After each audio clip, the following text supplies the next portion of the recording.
ಏನು ಈ ಟಿಪ್ಪು ಸುಲ್ತಾನ್ ಏನು ಮರಣವನ್ನ 4ನೇ ಆಂಗ್ಲೋ ಮೈಸೂರು ಯುದ್ಧದಲ್ಲಿ ಮರಣವನ್ನ ಹೊಂದಾಗ ವೆಲ್ಲೆಸ್ಲಿ ಏನಿರ್ತಾರೆ, ವೆಲ್ಲೆಸ್ಲಿ ಅವರು ಒಂದು ಆಯೋಗವನ್ನ ನೇಮಕ ಮಾಡ್ತಾರೆ. ಆಯೋಗವನ್ನ ನೇಮಕ ಮಾಡಿ ಈ ಮೈಸೂರು ಸಂಸ್ಥಾನವನ್ನ 4 ಭಾಗಗಳಾಗಿ ಮಾಡ್ತಾರೆ. ಒಂದು ಭಾಗವನ್ನ ಮೈಸೂರು ಒಡೆಯರಿಗೆ ಕೊಡೋಕೆ ತೀರ್ಮಾನ, ಒಂದು ಆಯೋಗ ಏನು ತೀರ್ಮಾನ ಮಾಡುತ್ತೆ, ಮೈಸೂರಿಗೆ ಒಡೆಯರಿಗೆ ಒಂದು ಭಾಗವನ್ನ ಕೊಡೋದು, ಮತ್ತೆ ಹೈದರಾಬಾದಿನ ನಿಜಾಮರಿಗೆ ಒಂದು ಭಾಗ, ಈ ಬ್ರಿಟಿಷ್ ಈಸ್ಟ್ ಇಂಡಿಯಾ ಕಂಪನಿಗೆ ಒಂದು ಭಾಗ, ಮತ್ತೆ ಮರಾಠರಿಗೆ ಒಂದು ಭಾಗ. ಹೀಗೆ ಈ ಮೈಸೂರನ್ನ ವಿಭಾಗ ಮಾಡಿ ಮತ್ತೆ ಇವರಿಗೆ ಅಧಿಕಾರವನ್ನ ಕೊಡ್ತಾರೆ. ಇಲ್ಲಿಗೆ ಒಂದು ಕಾಲಘಟ್ಟ, ಏನು ಮೈಸೂರು ಇತಿಹಾಸ ಇಲ್ಲಿಗೆ ಒಂದು ಕಾಲಘಟ್ಟ. ಅಂತಂದ್ರೆ ಏನು ಟಿಪ್ಪು ಸುಲ್ತಾನ್ ಮತ್ತು ಹೈದರಾಲಿ ಮೈಸೂರು ಸಂಸ್ಥಾನವನ್ನ ವಶಪಡಿಸಿಕೊಂಡು ಅಧಿಕಾರವನ್ನ ನಡೆಸಿದ್ರು, ಅಲ್ಲಿಗೆ ಒಂದು ಕಾಲಘಟ್ಟ. ನಂತರ ಏನು 4ನೇ ಆಂಗ್ಲೋ ಮೈಸೂರು ಯುದ್ಧ ಆಗುತ್ತಲ್ಲ, ಆ ಮೈಸೂರು ಯುದ್ಧ ಆದ ನಂತರ ಮತ್ತೆ ಮೈಸೂರು ಒಡೆಯರ ಅಧಿಕಾರಾವಧಿ ಪ್ರಾರಂಭವಾಗುತ್ತೆ. ಅದು ಮುಮ್ಮಡಿ ಕೃಷ್ಣರಾಜ ಒಡೆಯರಿಂದ. ಅವರು 2 ವರ್ಷದ ಮಗು ಆಗಿರ್ತಾರೆ. ಅವರು ಅಲ್ಲಿಂದ ತೆಗೆದುಕೊಳ್ತಾರೆ ಮೈಸೂರು ರಾಜಮನೆತನದ ಅಧಿಕಾರವನ್ನ, ಮುಮ್ಮಡಿ ಕೃಷ್ಣರಾಜ ಒಡೆಯರವರು. ಅವರು ಚಿಕ್ಕವರಾಗೋದ್ರಿಂದ ಈ ದಿವಾನ್ ಪೂರ್ಣಯ್ಯನವರು ಅಧಿಕಾರವನ್ನ ನಡೆಸ್ತಾರೆ 11 ವರ್ಷ. ಇವರು 15 ವರ್ಷಕ್ಕೆ ಬಂದಾಗ ಮುಮ್ಮಡಿ ಕೃಷ್ಣರಾಜ ಒಡೆಯರು ಅಧಿಕಾರವನ್ನ ಪಡ್ಕೋಬೇಕು ಅನ್ನೋ ಒಂದು ಕಾಲಘಟ್ಟದಲ್ಲಿದ್ದಾಗ ಪೂರ್ಣಯ್ಯವರಿಗೆ ಅಧಿಕಾರವನ್ನ ಕೊಡೋದಕ್ಕೆ ಇಷ್ಟಪಡೋದಿಲ್ಲ, ರೆಡಿ ಇರೋದಿಲ್ಲ ಪೂರ್ಣಯ್ಯನವರು. ಏನಿರ್ತದೆ, ಪೂರ್ಣಯ್ಯನವರು ರಾಜಮನೆತನಕ್ಕೆ ಅಧಿಕಾರ ಬಂದ್ಬಿಟ್ರೆ ತಮ್ಮ ಒಂದು ಹೋಲ್ಡ್ ಏನಿರ್ತದೆ ಅದು ಹೋಗುತ್ತೆ ಅನ್ನೋ ಒಂದು ಇರ್ತದೆ. ಅವರು ಈ ಟಿಪ್ಪು ಮಕ್ಕಳನ್ನ ಅಧಿಕಾರಕ್ಕೆ ತರೋಕೆ ಪ್ರಯತ್ನವನ್ನ ಮಾಡ್ತಾ ಇರ್ತಾರೆ ಪೂರ್ಣಯ್ಯನವರು. ಆವಾಗ ಅದು ಬ್ರಿಟಿಷ್ನವ್ರಿಗೆ ಇಷ್ಟ ಆಗೋದಿಲ್ಲ. ಬ್ರಿಟಿಷ್ನವರು ಅದನ್ನ ತಡೆದು ಇವರು ಏನು ಮುಮ್ಮಡಿ ಕೃಷ್ಣರಾಜ ಒಡೆಯರವರಿಗೆ ಕೊಡ್ತಾರೆ. ಅದರಲ್ಲಿ ಲಕ್ಷ್ಮಮ್ಮಣಿಯವರ ಒಂದು ಧೈರ್ಯತ್ವ ಮತ್ತು ಅವರ ಒಂದು ಸಾಧನೆಯನ್ನ ನಾವು ಮೆಚ್ಚಿಕೊಳ್ಳೇಬೇಕಾಗುತ್ತೆ. ಒಬ್ಬ ಹೆಣ್ಮಗಳಾಗಿ ಆ ರಾಜ್ಯವನ್ನ ಮತ್ತೆ ಒಂದು ಪುನರ್ನಿರ್ಮಾಣ ಪಡೆಯೋದಕ್ಕೆ ಅವರು ಆ ಬ್ರಿಟಿಷರೊಂದಿಗೆ ರಾಜತಾಂತ್ರಿಕ ಏನು ಒಂದು ಒಪ್ಪಂದಗಳಲ್ಲಿ ಮತ್ತು ಮಾತುಕತೆಗಳನ್ನ ಮಾಡ್ತಾರಲ್ಲ, ಅದು ನಿಜಕ್ಕೂ ಒಂದು ಅಂತಂದ್ರೆ ಕೇವಲ ರಾಜರುಗಳು ಮಾತ್ರ ಅಲ್ಲ, ರಾಣಿಯರು ಕೂಡ ತನ್ನ ಸಂಸ್ಥಾನವನ್ನ ಜವಾಬ್ದಾರಿಯುತವಾಗಿ ನಡ್ಸ್ಕೊಂಡು ಹೋಗೋದಕ್ಕೆ ಕಾರಣಕರ್ತರಾಗಿದ್ದಾರೆ. ಎಕ್ಸ್ಪ್ಲೇನ್ ಮಾಡೋದಾ ಇಬ್ರಲ್ಲಿ ಯಾರಾದ್ರೂ? ಈಗ ನೋಡಿ, ಗಜಪಡೆಗಳು ಮತ್ತೆ ರಾಜರು ಕೂಡ ಹೊರಗೆ ಬರ್ತಾ ಇದ್ದಾರೆ ಮೇಡಮ್. ಒಂದ್ ರೀತಿ ಅವರದ್ದೇ ಆದಂತಹ ಸಲ್ಯೂಟ್ ಅನ್ನ ಸಲ್ಲಿಸ್ತಾ ಇದ್ದಾವೆ, ಗೌರವವನ್ನ ಕೊಡ್ತಾ ಇದ್ದಾವೆ ರಾಜರಿಗೆ. ಮೇಡಮ್, ಅದು ಹಿಂದೆನೂ ಕೂಡ ಅದೇನು ಪಟ್ಟದ ಕುದುರೆ ಏನಿತ್ತು, ಅವರು ಏನು ದರ್ಬಾರನ್ನ ಮಾಡಕ್ಕೆ ಕೂತಾಗ ಅದು ಬಂದು ನಮಸ್ಕಾರ ಮಾಡಿ ಹೋಗ್ಬೇಕಿತ್ತಂತೆ. ಆ ಪದ್ಧತಿಯನ್ನ ಆಗಿಂದನೇ ನಡ್ಸ್ಕೊಂಡು ಬಂದಿದ್ದಾರೆ. ಅದನ್ನ ನಾವು ಇವತ್ತು ಕೂಡ ನಾವು ಮುಂದುವರ್ಸ್ಕೊಂಡು ಮಾಡಿಸ್ಕೊಂಡು ಹೋಗ್ತೀವಿ. ಅದನ್ನ ಅದು ಅವರ ಆಚಾರ ವಿಚಾರ, ಒಂದು ಸಂಸ್ಕೃತಿ, ಒಂದು ಯಾವುದೇ ರಾಜಮನೆತನಗಳಾಗ್ಲಿ ಅದರ ಆಚಾರ ವಿಚಾರ ಸಂಪ್ರದಾಯಗಳನ್ನ ನಡ್ಸ್ಕೊಂಡು ಬಂದಿದ್ದಾರೆ. ಹಾಗೆ ಮೈಸೂರು ಅರಸರ ಏನು ಒಂದು ಸಂಸ್ಕಾರಗಳೇನಿತ್ತು ಅದನ್ನ ಈಗಲೂ ಕೂಡ ನಡ್ಸ್ಕೊಂಡು ಬರ್ತಾ ಇದ್ದಾರೆ ಅಂತ ಹೇಳೋದಕ್ಕೆ ಇದೇ ಒಂದು ಕಾರಣ. ಅದು ಇವತ್ತು ಕೂಡ ಏನು ಯದುವೀರ ಒಡೆಯರವರು ಏನು 9 ದಿನಗಳ ಕೂಡ ಖಾಸಗಿ ದರ್ಬಾರನ್ನ ಚಿನ್ನದ ಸಿಂಹಾಸನದಲ್ಲಿ ಹೌದು ತುಂಬಾ ಕಟ್ಟುನಿಟ್ಟು ಅವರು ಏನು ಕಂಕಣವನ್ನ ಕಟ್ಟಿದ ನಂತರ ತುಂಬಾ ಕಟ್ಟುನಿಟ್ಟಾಗಿ ಆ ದೇವರ ಪೂಜಾ ಕೈಂಕರ್ಯದಲ್ಲಿ ಉಪವಾಸ ಕೈಬಿಡ್ತಾರೆ ಅಂತ ಕಾಣುತ್ತೆ. ಈ ಜಂಬೂ ಸವಾರಿ ಆರಂಭ ಆಗಕ್ಕಿಂತ ಹೌದು ರಾಜರು ಉಪವಾಸ ಮಾಡ್ತಾ ಇದ್ದಾರೆ. ಇವತ್ತು ನಮ್ಮನ್ನ ಆಳ್ತಾ ಇರುವಂತ ಪ್ರಧಾನ ಸೇವಕರು ಅವರು ಉಪವಾಸ ಮಾಡ್ತಾರೆ. ಅಮೆರಿಕಕ್ಕೆ ಹೋದ್ರು ಕೂಡ ಉಪವಾಸ ಮಾಡ್ಕೊಂಡೇ ಇದ್ರು. ಅದು ಅಂತ ಉಪವಾಸ ಮಾಡಿದಾಗ ಮಾತ್ರ ಅವ್ರಿಗೆ ನಾವೆಲ್ಲ ಹಬ್ಬ ಹರಿದಿನ ಅಂದ್ರೆ ಒಳ್ಳೆ ಊಟ ಉಪಚಾರ ಮಾಡ್ತೀವಿ ಚೆನ್ನಾಗಿ. ಬಟ್ ಇವ್ರುಗಳ ಅಂದ್ರೆ ಬರೀ ಉಪವಾಸ ಅನ್ನೋದು ಹೆಂಗೆ, ಆಹಾರದಲ್ಲಿ ಮಾತ್ರ ಉಪವಾಸ ಅಲ್ಲ, ಹೆಣ್ಣು ಮಕ್ಕಳನ್ನ ಕತ್ತೆತ್ ನೋಡೋಂಗಿಲ್ಲ, ಮಾತಾಡೋಂಗಿಲ್ಲ. ಹೌದು, ಅವರು ಕೂಡ ರಾಣಿ ಕೂಡ ಒಂದು ಪೂಜಾ ಕೈಂಕರ್ಯದಲ್ಲಿ ತೊಡಗಿಸ್ಕೊಳ್ಬೇಕು. ಅವರು ಕೂಡ ಈ ಕಂಕಣ ಮತ್ತು ಉಪವಾಸ ಕೇವಲ ಆಹಾರಕ್ಕೆ ಮಾತ್ರ ಅಲ್ಲ, ಒಂದು ಅದ್ರ ಬ್ರಹ್ಮಚರ್ಯವನ್ನ ಪಾಲಿಸ್ಬೇಕು. ಅದು ತುಂಬಾ ಇಂಪಾರ್ಟೆಂಟ್. ಅವರು ಯಾಕೆ ಅಂತ ಹೇಳಿದ್ರೆ ಅದು ಅನಾದಿ ಕಾಲದಿಂದ ಬಂದಿದೆ. ನಾವು ಇವಾಗ ಹೇಳ್ತೀವಿ ಪೂಜೆ ಪುರಸ್ಕಾರಗಳನ್ನ ಮಾಡಬೇಕಾದ್ರೆ ನಿಯಮಗಳನ್ನ ನಾವು ಪಾಲಿಸಬೇಕು ಅಂತ. ರಾಜಮನೆತನದವರು ಅದೇ ನಿಯಮಗಳನ್ನ ಪಾಲಿಸ್ಕೊಂಡು ಬರ್ತಾ ಇದ್ದಾರೆ. ಅವ್ರೀಗ ರಾಜರಾಗಿದ್ದಾರೆ ಅಥವಾ ನಾವೇನೋ ಆ ಒಂದು ಇದ್ರಲ್ಲಿ ಇದ್ದೀವಿ ಅನ್ನೋ ಒಂದು, ಅಂದ್ರೆ ಕಾಲ ಬದಲಾದರೂ ಕೂಡ ಅಲ್ಲಿ ಸಂಸ್ಕೃತಿ ಪೂಜಾ ವಿಧಾನಗಳು ಇರಬಹುದು, ಆದರೆ ಆಚಾರ ವಿಚಾರಗಳಲ್ಲಿ ಬದಲಾವಣೆ ಇಲ್ಲ. ಅದೇ ನಮ್ಮ ನಾಡಿನ ಒಂದು ವೈಶಿಷ್ಟ್ಯ.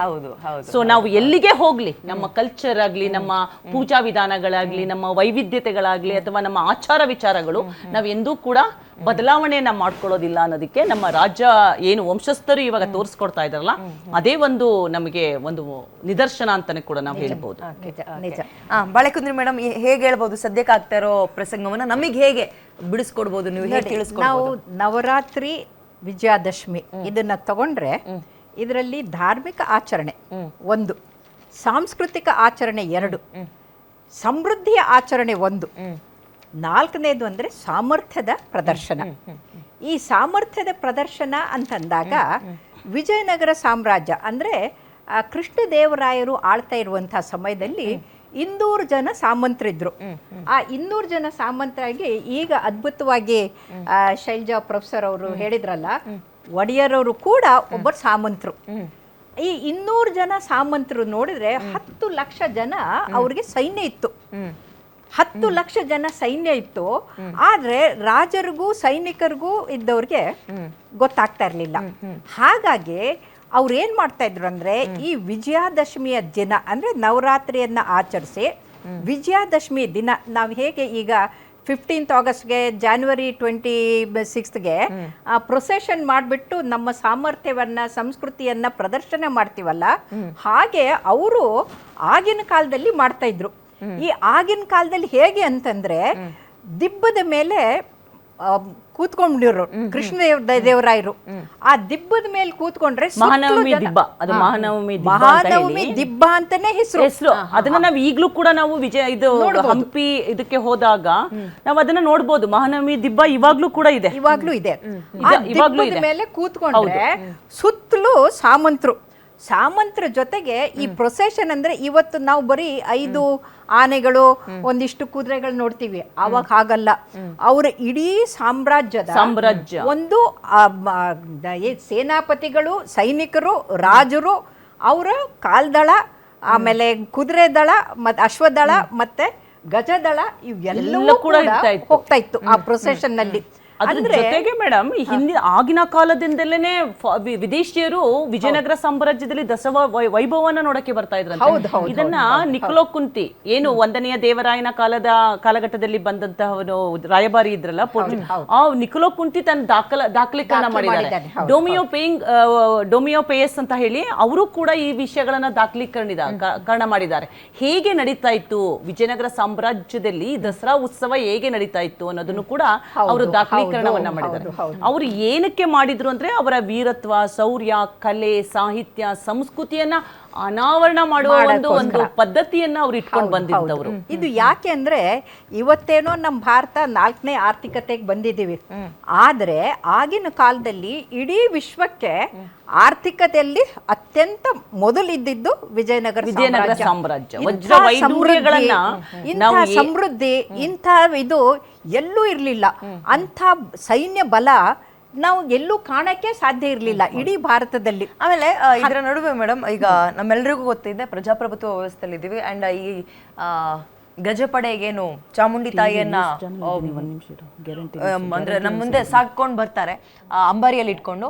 ಅದಕ್ಕೂ ಮುಂಚೆ ರಾಜರು ಕೂರ್ತಾ ಇದ್ದಿದ್ದು ಅಂತಾನೆ ಇರೋದು. ಅದೆಲ್ಲ ಕತೆ ಎಷ್ಟು ಕೇಳಿದ್ರು ಕೂಡ ಸಾಕಾಗೋದಿಲ್ಲ.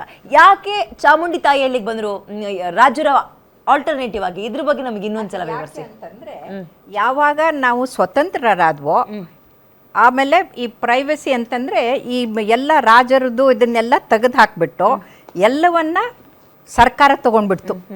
ಸರ್ಕಾರ ತಗೊಂಡ್ಮೇಲೆ ಸರ್ಕಾರ ನಡೆಸಬೇಕಾಯ್ತು. ಪ್ರಭುತ್ವದಿಂದಾಗಿಯೇ ಅಲ್ಲಿ ಆಲ್ಟರ್ನೇಟಿವ್ ಆಗಿ ಬಂದಿದ್ದು ಅಂತ. ಅದು ಯಾವಾಗ ಕರ್ನಾಟಕದ ಏಕೀಕರಣ ಆಗಿ ಅವರು ಜಯಚಾಮರಾಜ ಒಡೆಯರು ಬಿಟ್ಟ ಮೇಲೆ ಅವ್ರು ಹೋದ್ಮೇಲೆ ಇವರು ಸರ್ಕಾರ ತಾವು ಆಚರಿಸೋದು ಅಂತ ಆತರ ಕಾಲ. ಏಕೆಂತಂದ್ರೆ ಪ್ರಜಾಪ್ರಭುತ್ವ ಏನು ಭಾರತ ಒಕ್ಕೂಟಕ್ಕೆ ಯಾವಾಗ ಸಹಿಯನ್ನ ಮಾಡಿದ್ರು, ಜವಾಬ್ದಾರಿ ಸರ್ಕಾರ ಸ್ಥಾಪನೆ ಆಯ್ತು. ಜವಾಬ್ದಾರಿ ಸರ್ಕಾರ ಸ್ಥಾಪನೆ ಆಗಿರ್ಲಿಲ್ಲ, ಅದಕ್ಕೆ ಒಂದು ದೊಡ್ಡ ಮಟ್ಟದ ಹೋರಾಟನೇ ನಡೀತು ಜವಾಬ್ದಾರಿ ಸರ್ಕಾರಕ್ಕೆ. ನಂತರ ಜಯಚಾಮರಾಜೇಂದ್ರ ಒಡೆಯರ್ ಅವರು ಭಾರತ ಒಕ್ಕೂಟಕ್ಕೆ ಸೇರ್ಪಡೆಯಾಗಿ ಸಹಿಯನ್ನ ಮಾಡಿ ಭಾರತದ ಧ್ವಜವನ್ನ ಹಾರಿಸೋದನ್ನ ಒಪ್ಪಂದಗಳನ್ನ ಆದ ನಂತರ ಸರ್ಕಾರದ ಇದು ಸುಪ್ಪರ್ತಿಗೆ ಇದೆಲ್ಲ ಬರ್ತದೆ. ಏನು ದಸರಾ ವೈಭವ, ಇದು ಚಾಮುಂಡೇಶ್ವರಿ ಬೆಟ್ಟ ಅವಾಗ ಏನು ರಾಜರ ಒಂದು ಮನೆತನದಲ್ಲಿ ಇತ್ತು, ಅದನ್ನ ಸರ್ಕಾರ ಮುಜರಾಯಿ ಇಲಾಖೆಗೆ ತೆಗೆದುಕೊಂಡು ಅದನ್ನ ಪೂಜಾ ಕೈಂಕರ್ಯಗಳನ್ನು ನಡೆಸಿಕೊಂಡು. ಯಾಕಂದ್ರೆ ಆವಾಗ ರಾಜರ ಇಲ್ಲಾದ್ಮೇಲೆ ಇನ್ಯಾರು ಕೂತ್ಕೊಳ್ಬೇಕು ಅಂತಂದಾಗ ನಾಡ ದೇವತೆ ಚಾಮುಂಡೇಶ್ವರಿ ಅಂತ ಚಾಮುಂಡಿಯನ್ನ ಕೂಡ್ಸೋದು ಪ್ರಾರಂಭ ಆಯಿತು.